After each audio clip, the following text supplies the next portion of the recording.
Okay, we're talking Manchester United again. Oh no.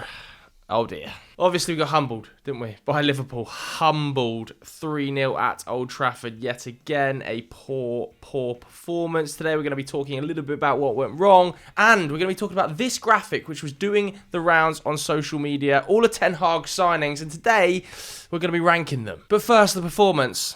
Ooh.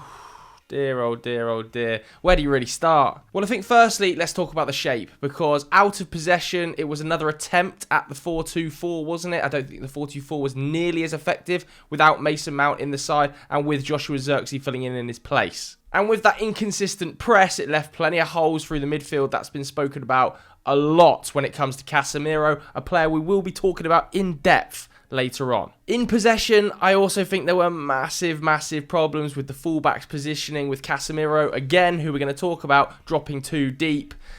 I'm seeing the same picture I saw last season, and that worries me. But anyway, let's crack on with the ranking because that's what you guys are here to see. This graphic, then, was appearing on social media where Erik Ten Hag has spent an eye-watering amount of money. Now, this is, of course, including add-ons, a lot of which probably will never be met because, frankly, the performances have been under par. But a total of over £600 million across 3 summers is a big old fee. And how many of them have been successful? Well, I've got the 13 players in front of me here, and we've got 5 different categories. Top signing, players that have done okay.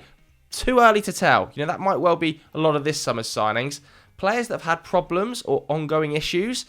And, oh dear, yikes. We're going to go from the lowest fee to the highest fee, starting with Christian Eriksen, who was brought in as a free transfer by Erik Ten Hag after he left Brentford. Now, firstly, I think there were issues over the length of contract given to Christian Eriksen. Now, that was to fend off other interests from teams like Brentford, and his first campaign was definitely a success. Manchester United got great work out of him partnering Casemiro. They complemented each other really well, and this is the reason he was a success in that first campaign. His passing ability and his know-how to control a game was crucial. His progressive pass numbers, very solid. You look up here, 6.5 passes into the final third per 90. That's in the top 7% of European midfielders. That is what United really lack, in my opinion now, from that deep-lying role. They don't have a player who can pick the ball up in the first phase between the centre-backs, turn and play. The first Liverpool goal yesterday, when Casemiro has acres of time, is not his strong suit. He is not a progressive pass player. We're going to talk about Casemiro later, but neither's Kobbie Mainoo really. He's a really good progressive carrier. Kobbie Mainoo dribbles excellently in tight spaces,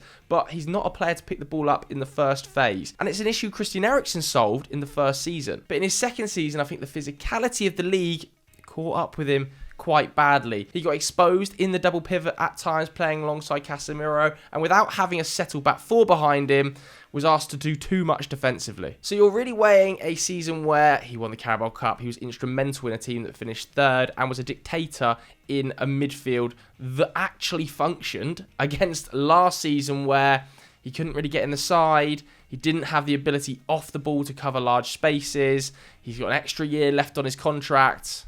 I think there's been problems with that signing. Honestly, I think there's been problems. Even though it was a free transfer, the length of contract and the fact he's, barely getting a look in now means there's been problems. Malacia, who came in for just under £15 million, is up next. Again, there's clearly been problems because he just can't get on the field, and these aren't necessarily problems of his own making, but the injury issues at Manchester United are still concerning. Last year, there was a record number of issues to that backline and to the midfield. We start this season, and there are already issues to the midfield and to forwards. I, as a fan, am starting to get a little bit concerned. This isn't just unluckiness, this is a systematic problem at the club. But you can't say that Malacia, as positive as he looked in certain games, and he did, he was super aggressive off the ball, put up really good tackle and interception numbers, was actually okay going forwards, but he's just not been able to give United enough game time in a position that has massive injury problems to Luke Shaw. Now we come to the Ineos regime, as you can see from these next three. We're going to start with Nusair Mezraoui, who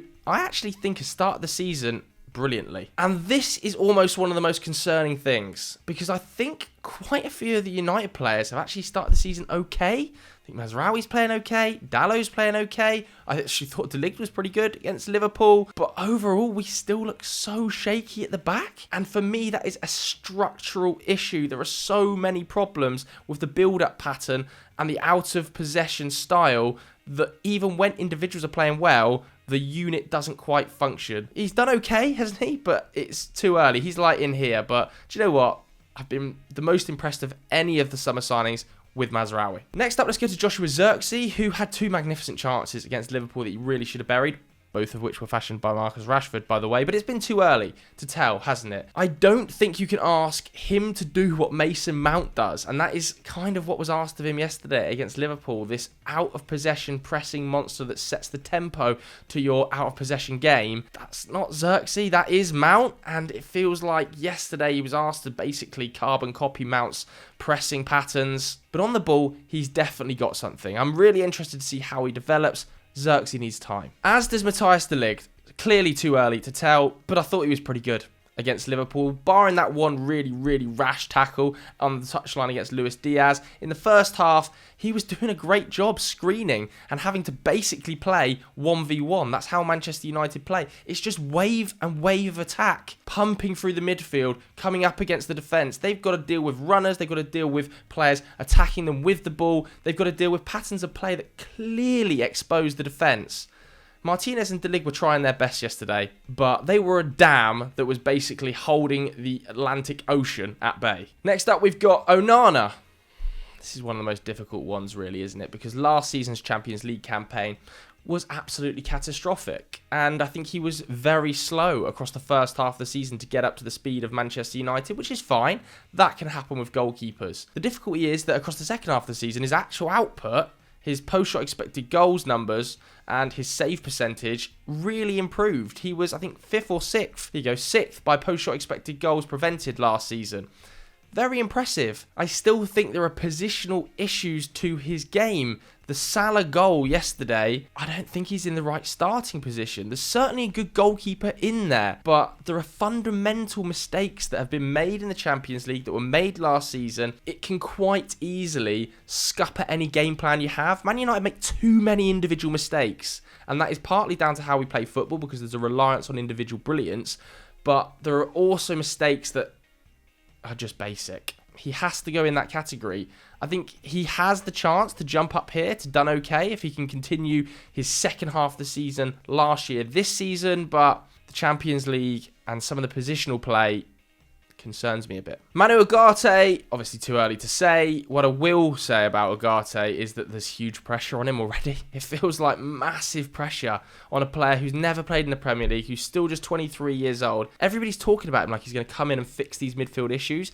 He's a magnificent player. He's an off-the-ball workhorse. He is going to win you the ball back. He is going to cover huge, vast quantities of ground. But he's still going to be in a system that exposes the midfielders and the back line. The lack of structure to the pressing game and the height of the defence means that there are constant transitional moments. I can see Ugarte in a similar way to Casemiro just being constantly exposed and having to throw himself into challenges and being skipped past on occasion. I just really hope United fans are patient with him because a lot of midfielders will struggle in this system, I'm telling you. Lisandro Martinez up next. I mean, he's had his problems too because of those injuries, but I'm going to put him in top signing. I think he has been the one shining light for Erik Ten Hag's recruitment. I think Lisandro Martinez pretty much perfect other than his injury record, and this season he started a little bit shakily, but I will forgive him because he played in the Copa America all the way up to the final.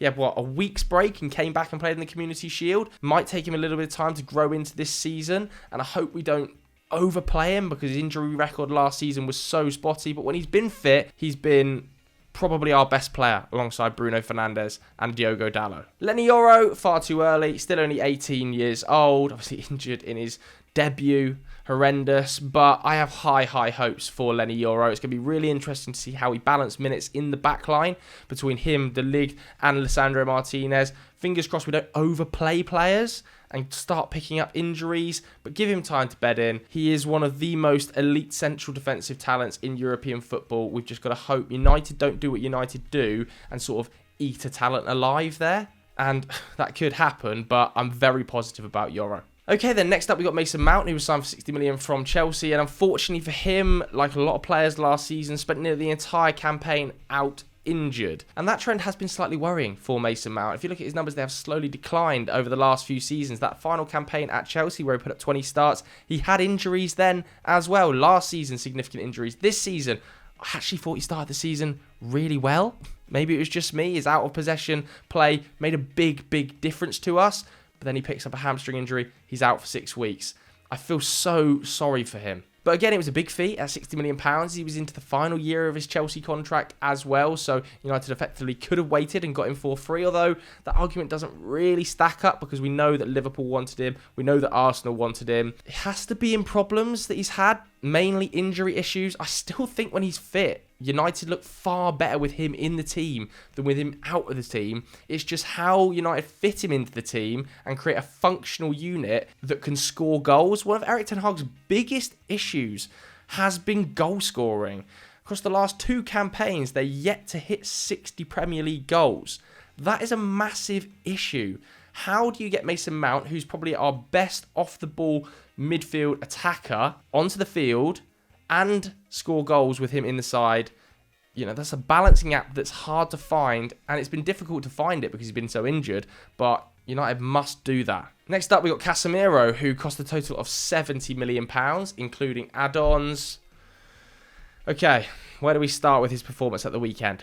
Well, first and foremost, it was a tough watch, wasn't it? We can all see a player that is drained of confidence, really. He's an extremely experienced professional, and it was quite sad to watch. He hasn't just totally lost his ability as a footballer overnight, and I don't really buy this idea that his legs have totally gone. I think he's just got very little confidence in his on-the-ball ability right now, and he's playing in a structure that constantly exposes him out of possession and constantly exposes him in possession. If you run the clock back to his final season in Spain, these numbers are not wholly different to the numbers you see at Manchester United right now. Let's take, for instance, last campaign. It's a pretty similar story. He's never been an on-the-ball progressor. He's never been a pass volume monster or a player that is just going to keep the game ticking over for you.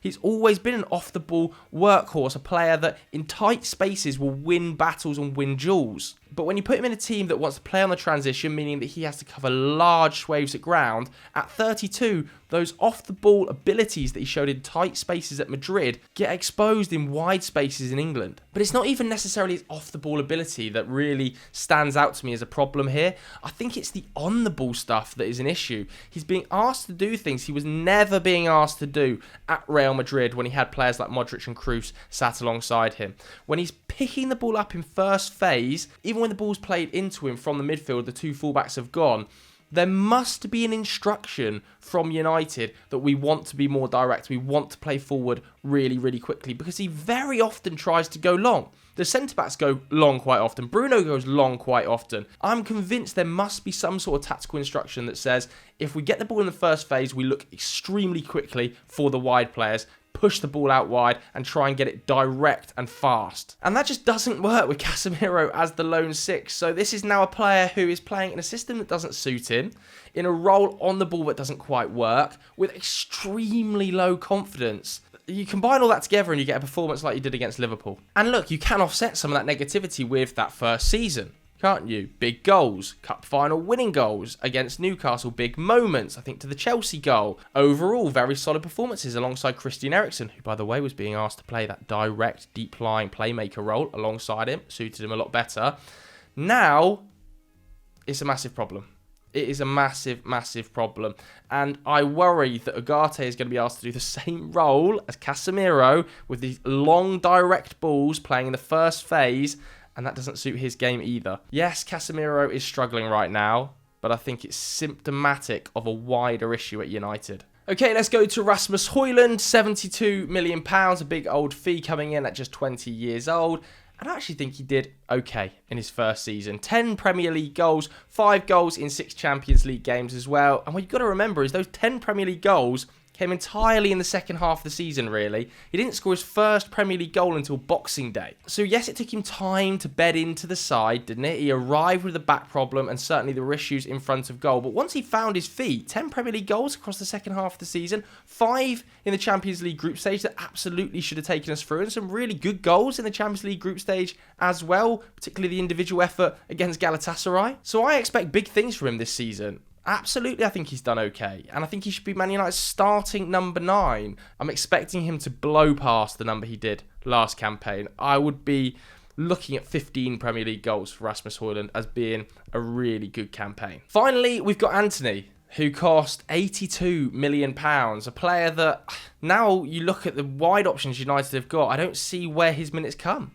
You know, Ahmad, for me, is the outstanding right winger at Manchester United. He is so creative, he's a constant threat, he's fast, direct, and most importantly, he's a really good presser off the ball. United missed that yesterday. Ahmad and Mount have led our press at the start of the season. He's picked up the Player of the Month award. Scored a great goal against Brighton in really difficult circumstances with his family issues. He should have started yesterday. He has to come back into the team after the international break. So if you've got him, Garnacho's clearly second choice right winger, should probably start on the left. Where does Antony fit in? At £82 million, that is an astronomical amount of money.